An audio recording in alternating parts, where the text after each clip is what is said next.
Have you ever noticed that the times that please you the most often... Mic up close to you, Jim. Raise it up a I'll little pick bit. this up and start again. Have you ever noticed that the times that please you the most often challenge you the most? And that, that we never know what gift we're going to get today. I look at life in my 77th year. I look at life way differently than I did as a younger person, and that's normal, and I'm sure that's true of all of you. But what seems to overwhelm me in my life these days is gratitude. It's like, oh my God, there is so much that I am so grateful that happened. Now these include the times I stumbled and the times I fell and the times I picked myself up. And, you know, there are some people, I guess, that never stumbled. I'm not one of those guys. I often took the road less traveled. I married a girl who was about as opposite of me as I could get at the time that I married her. I was a agnostic or a Buddhist or something way out there. And she was a wonderful Christian. And I thought of all the religions, Christianity was not the one, pardon me for crying, Christianity was not the one that I wanted. Basically, I looked east. I looked to Buddhism, and I found a lot of, well, for one thing, Christianity didn't say a lot about reincarnation, and I actually had a sort of a strong sense that reincarnation, that I am eternal, and so are you. Now, how can you be eternal if you don't? I mean, it just kind of follows. If you're an eternal child of God, which I am convinced we all are, an eternal child of God is going to play at being a male, play at being a female, playing at being young and old and dark and white and bright, and all the different aspects of being. And so, what is the purpose of all this? Naturally comes to my mind, I'm sure it did to you too. Why? Why? And so, I approach things from three aspects. Consider, and then if you move beyond consider, you move to either you're going to reject or you're going to accept. And if you accept, then you need to clarify and justify and be real sure that this is the path. So as we wander through the hours and the ages, we don't know where we're going. Honestly, now be real honest with, do we even know that there's anything after life? We don't know. We hear all kinds of theories. But knowing, that's a different ballgame. We don't know. So we fall back into trusting. That's where I am, trusting. I trust that life is good. Coming from there, I trust that everything that isn't love is definitely a call for love. That's it. So there's no sense in judging. Everything that isn't love doesn't need to be judged, does it? It's either love or a call for love. What's the right response? Love. So love becomes not what I do, but who I am. Love becomes what I learn and what I teach. Love becomes my way of life. And I look in this room and I know that you're all on the same page. Love is your way of life or you wouldn't be here. This is a powerful moment in our lives when we honor that and accept it and embrace it and extend it. If we don't extend it, there's no reason to be here. So, ask yourself this question. Am I extending love? Sometimes I find, nope, I'm extending judgment. I'm not very loving at this particular moment, and I'm very, very judgmental. But I'm not happy. So I use happy or happiness as a criterion of peace. Happiness to me is peace. Peace to me is happiness. They're one and the same. How's that going? Moment to moment to moment to moment. It's a bumpy road, but I'm pleased with my journey. I'm pleased with. Here I am standing in front of a group of people talking about it, and I didn't really plan that. I did, I suppose, at some deep subliminal level. I'm accountable for my life, and I firmly believe that, and I think you all know you're accountable for your lives. We can't blame anybody. But blame is a two-sided street.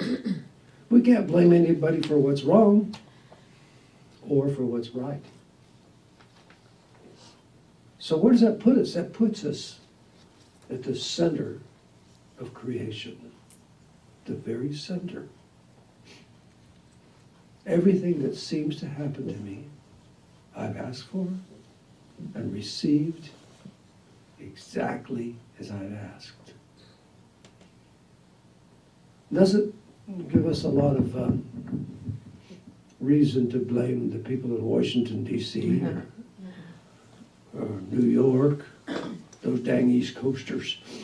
We've lived pretty much all over the United States, not really, but in a lot of different places.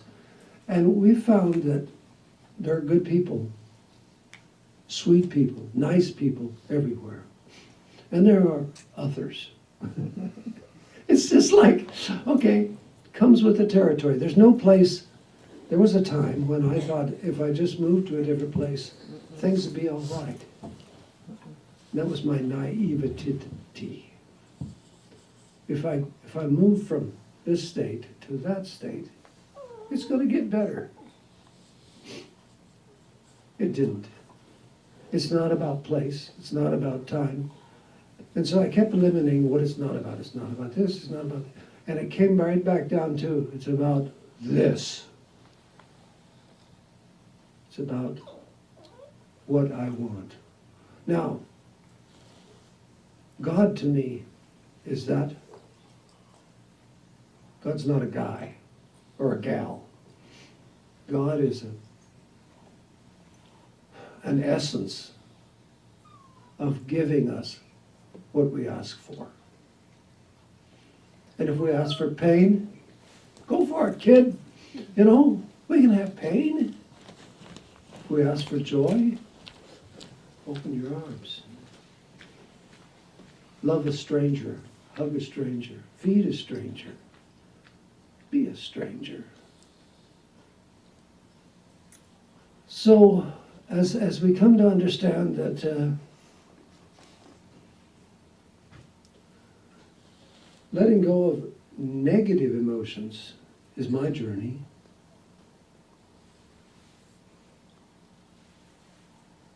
do I do that? Half the time, before I know they're negative emotions, I'm deep in them. Anybody else? Yeah.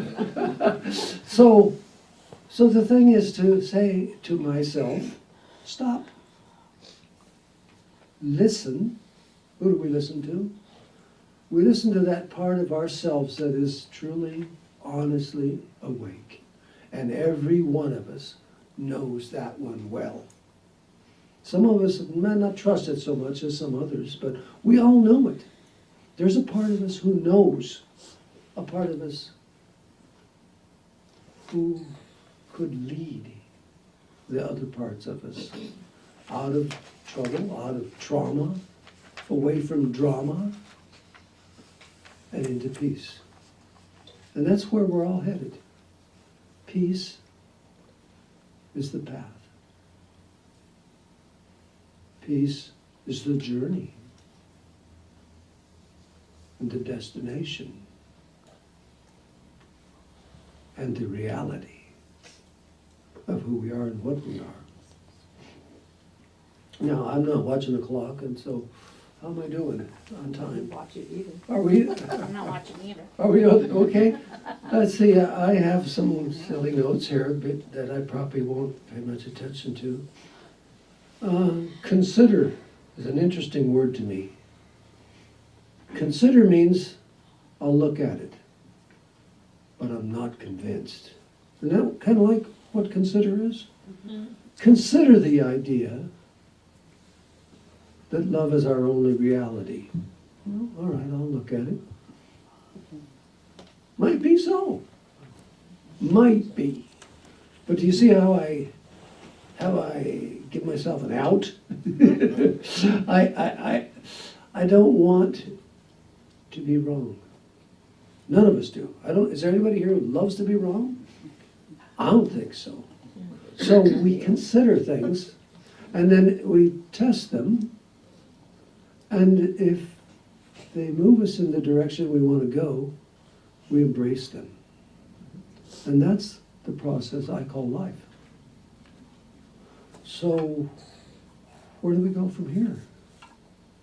You know, I've often wondered, is there life without form? I mean, we're really stuck in this idea of form.